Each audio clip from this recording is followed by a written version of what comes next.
Beneath the Earth's surface, nestled in a cavern sculpted by time itself, lay a marvel of human ingenuity. This cavern, hidden from the eyes of the world, was a sanctuary for the most ambitious scientific endeavors. The Global Interaction Laboratory, or GIL, was a beacon of scientific progress, a testament to mankind's insatiable thirst for knowledge. Here, the brightest minds converged, driven by a shared vision of unlocking the mysteries of our planet. Within its pulsating heart, a machine hummed, a machine unlike any other. This device, a culmination of years of innovation, was designed to bridge the gap between humanity and the very core of the Earth. Years of meticulous research and billions of dollars had culminated in this moment. Countless hours of dedication and the unwavering support of the science community had brought them to the brink of a monumental discovery. This was the dawn of a new era, the moment when humanity would finally hear the voice of Earth itself. It was a dream that had driven generations of scientists, a dream that was now on the verge of becoming reality. The air crackled with anticipation as the lead scientist, Dr. Eleanor Vance, a woman of unwavering resolve and sharp intellect, initiated the sequence. Her hands moved with precision, her eyes reflecting the weight of the moment. The machine, a symphony of shimmering alloys and blinking LEDs, whirred to life.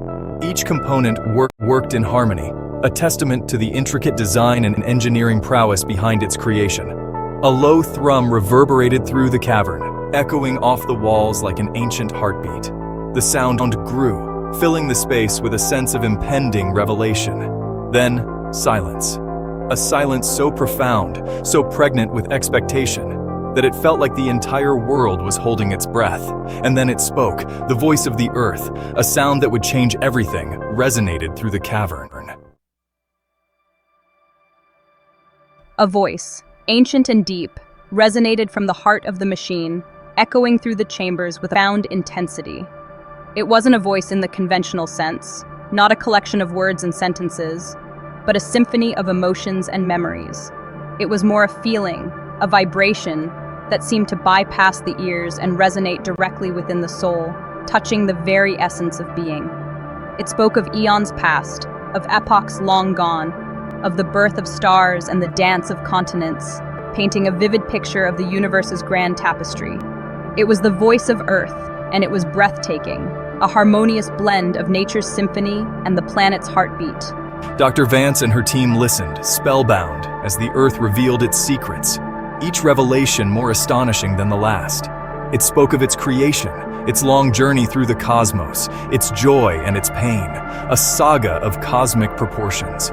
It spoke of life, in all its magnificent forms and its delicate balance, a fragile dance of existence.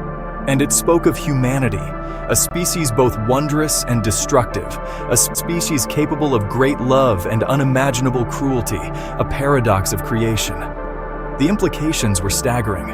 For millennia, humans had gazed at the stars, seeking answers to the universe's mysteries, yearning for connection.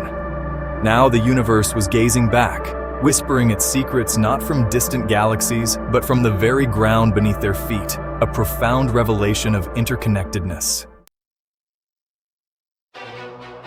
The discovery sent shockwaves across the globe, reverberating through every corner of society.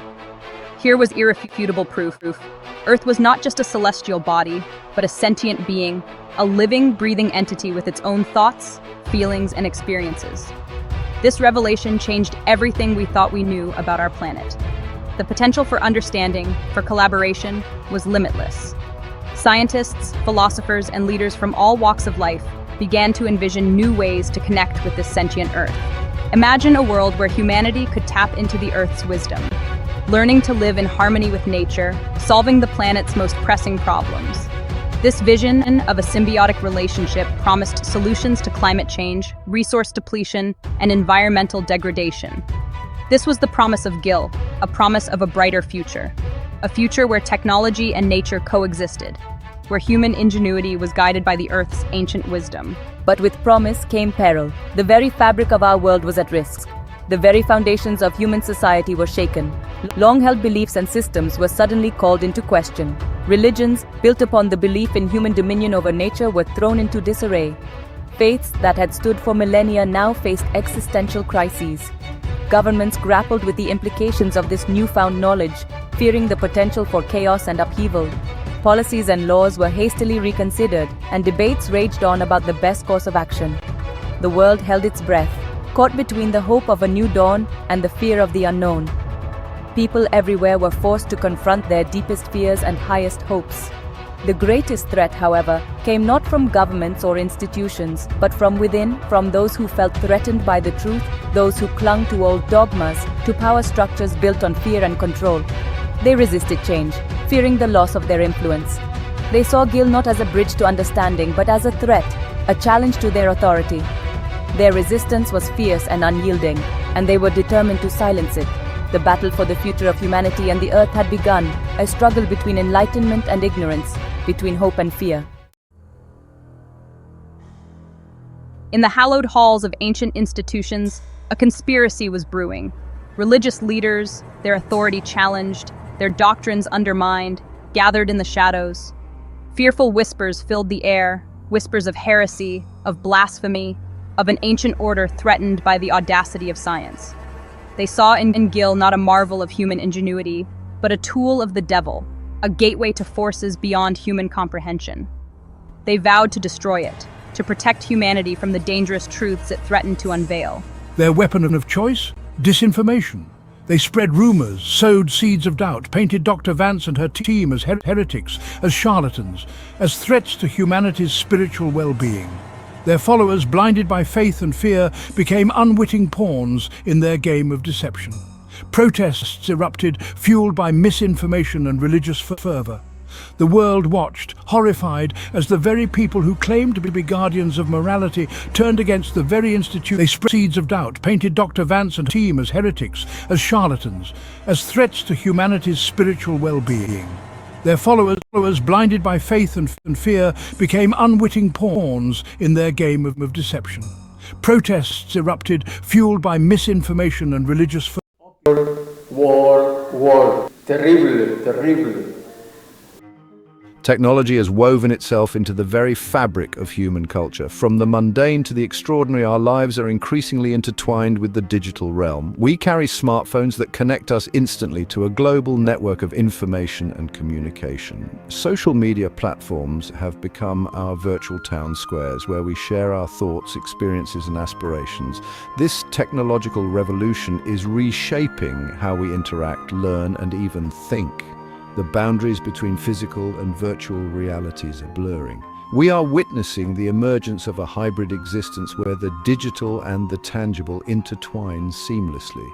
This interconnectedness offers unprecedented opportunities for collaboration, innovation, and cultural exchange. Yet this technological tapestry is not without its shadows. The same tools that empower us also have the potential for manipulation and control. The spread of misinformation and the erosion of privacy are just a few of the challenges we face in this digital age. As technology continues to evolve at an exponential rate, it is imperative that we carefully consider its impact on our values, our relationships, and the very essence of what it means to be human. The choices we make today will determine the course of our technological future and shape the kind of world we will bequeath to generations to come. It is a responsibility we cannot afford to take lightly. Democracy, once a beacon of hope in a world yearning for freedom and self-determination, now stands at a crossroads. The forces of globalization, while connecting us in unprecedented ways, also pose significant challenges to the traditional models of democratic governance. The rise of nationalism, populism, and political polarization threatens to undermine the very foundations of democratic societies. In an increasingly interconnected world, the challenges we face, from climate change to economic inequality, transcend national borders. Addressing these complex issues requires global cooperation and a shared sense of responsibility.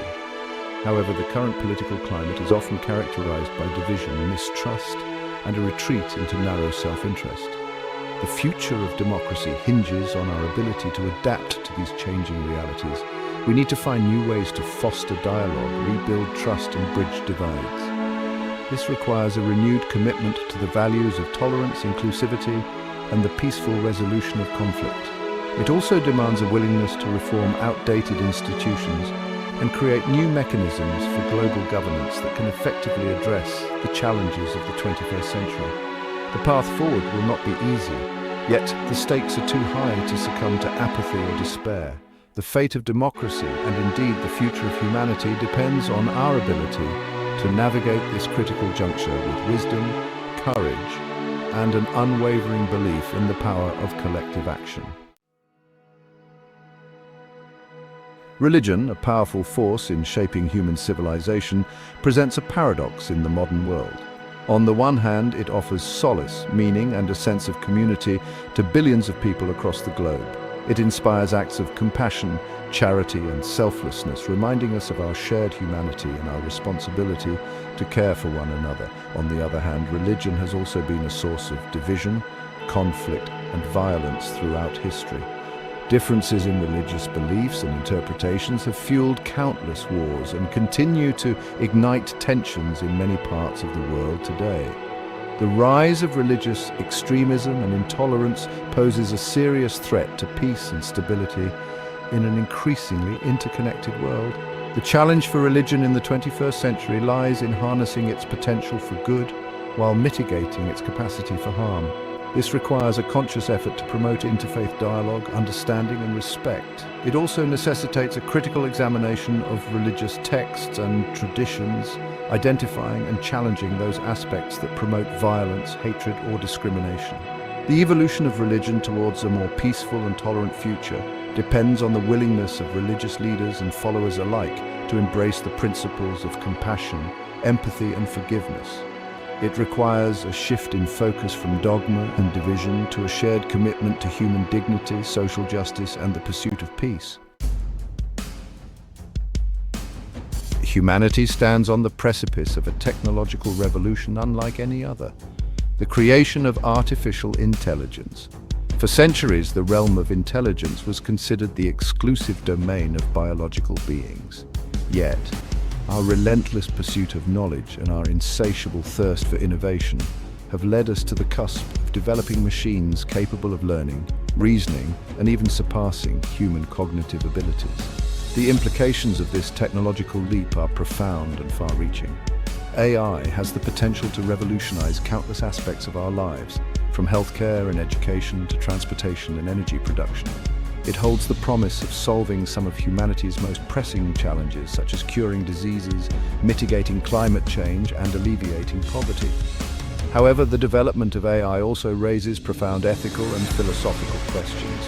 What does it mean to create machines that can think and learn like humans? What are the potential risks and unintended consequences of unleashing such powerful technology into the world? How do we ensure that AI is used for the benefit of humanity and not for its detriment?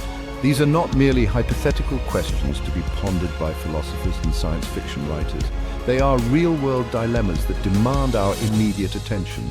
The choices we make today will determine the trajectory of AI development and shape the relationship between humans and machines for generations to come. A dilapidated building stood sentinel, its crumbling facade pockmarked with bullet holes. Two figures, a young man and woman, leaned against a rusted fire escape, their silhouettes stark against the orange glow of the city ablaze.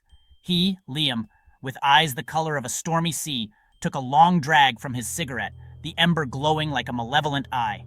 She, Alara, her midnight hair a silken curtain against the chaos, watched the smoke curl and dissipate into the night. Below, the street was a whirlwind of violence. Police and military forces, a chaotic ballet of black uniforms and gleaming weaponry, clashed with a rival gang.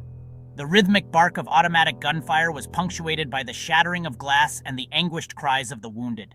Yet Liam and Alara remained untouched, their faces impassive, their whispers lost in the cacophony. They were observers, detached and eerily calm amidst the maelstrom, like ghosts haunting the fringes of a nightmare. Another night in paradise, Liam murmured, his voice barely audible above the din. He flicked the glowing ash from his cigarette, watching it spiral down towards the carnage below. The city never sleeps. She replied, her voice a low, melodic counterpoint to the discordant symphony of violence. The police and military, a formidable force clad in black tactical gear, advanced with practiced precision. Their faces, grim masks illuminated by the flashing red and blue lights, were hardened by years of battling the city's underbelly. Each man and woman moved as one, a well-oiled machine of war. Their weapons, an arsenal of assault rifles and shotguns, spat fire and fury, each bullet a deadly messenger of order. Facing them, the gang members, a ragtag but dangerous group, fought with a desperate ferocity born of survival. Their clothes, a motley assortment of streetwear, offered little protection against the hail of bullets. They returned fire with a chaotic barrage, their pistols and makeshift weapons spitting defiance. Their eyes, burning with a mixture of fear and adrenaline, reflected the flames that danced in the night. Each group fought for a different kind of peace. One, a desperate attempt to impose order on a city teetering on the brink. The other, a brutal struggle for territory, for power, for the right to exist in the shadows.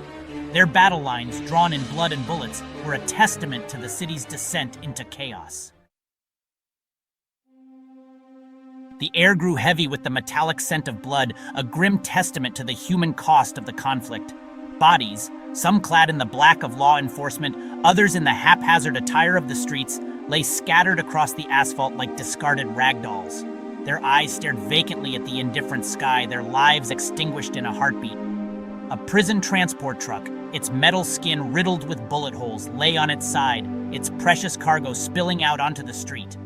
Men and women, their faces etched with fear and despair, stumbled out of the wreckage, blinking in the harsh glare of the searchlights. Some ran, desperate to escape the crossfire. Others simply stood there, their faces blank with shock, waiting for the inevitable. Liam and Alara watched the scene unfold, their expressions unreadable. They had seen it all before, the senseless violence, the casual disregard for human life. It was a familiar script, played out night after night on the city's shattered streets. Each fallen body, each anguished cry, was a grim reminder of the fragility of life and the indifference of fate. The city never sleeps, and neither do our nightmares. A group of police officers, their faces tight with tension, herded a terrified group of civilians toward a waiting armored vehicle. Liam and Alara found themselves swept along with the tide of humanity, their faces impassive masks in the sea of fear and desperation. They moved through the chaos like specters, unseen, untouched by the pandemonium swirling around them. A young mother, her eyes wide with terror, clutched a wailing infant to her breast, her body shielding the child from the horrors unfolding around them. An elderly man, his face a roadmap of wrinkles and worry, stumbled along, his cane tapping a staccato rhythm against the pavement. A young boy, his eyes wide with a mixture of fear and morbid fascination, watched the gun battle, his small hand tightly clasped in his father's trembling grip. Liam met Alara's gaze across the heads of the fleeing crowd, a silent acknowledgement of the shared surrealism of their situation. They were ghosts, observers in a world gone mad, their lives strangely untouched by the violence that raged around them. They were both a part of this world, yet strangely apart from it. Their detachment was a shield, protecting them from the emotional fallout of the city's never-ending war. They reached the relative safety of the armored vehicle, its steel skin pockmarked with bullet holes. As they climbed inside, the doors hissed shut behind them, sealing them off from the chaos outside. The other passengers, a mix of terrified civilians and weary first responders, avoided their gaze, seeking solace in their own thoughts. Liam leaned back against the cold metal wall, his gaze distant. He watched the city lights flicker and fade through the narrow slits in the vehicle's armor, each flicker a silent testament to the ongoing battle. Alara sat beside him, her eyes closed, her breathing slow and even. She seemed oblivious to the tension that crackled in the air, lost in her own thoughts. "Do you ever wonder," Liam asked, his voice barely a whisper, "if we're the only ones who see it?" Alara opened her eyes, her gaze meeting his. "See what?" she asked, her voice soft, almost hesitant. "The madness," Liam replied, his gaze sweeping around the interior of the vehicle. "The utter pointlessness of it all." Alara's gaze drifted back to the city lights, her expression thoughtful. "Maybe," she said finally, her voice barely audible above the rumble of the engine. "Maybe we're the only ones who don't." The armored vehicle rumbled on, its headlights cutting through the smoke and shadows. Liam and Alara watched the city roll by, their faces impassive masks in the flickering light. They were ghosts, haunting the fringes of a nightmare, witnesses to a city tearing itself apart, a Around them, the other passengers shifted uncomfortably, their eyes darting nervously at the sound of distant gunfire. But Liam and Alara remained unmoved, their faces betraying nothing but a weary acceptance. They had seen it all before, and they knew they would see it again. For they were the ghosts of a city at war with itself, and their silence spoke volumes.